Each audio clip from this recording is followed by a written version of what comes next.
ქართული საკლუბო ფეხბურთის სეზონი ვიტ ჯორჯიას გამარჯვებით დასრულდა. დავით ყიფიანის სახელობის თასის გათამაშების ფინალში ვიტ ჯორჯიამ თბილისის დინამო მინიმალური ანგარიშით დაამარცხა.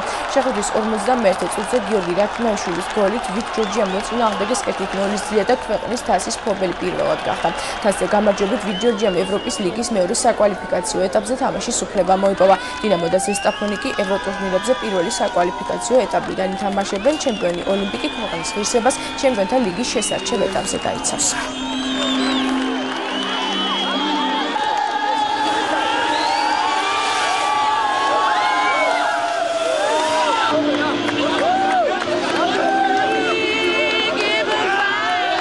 თავიდანვე ნათელი იყო, ვინც გოლს გაიტანდა, ერთი გოლი გადაწყვეტდა.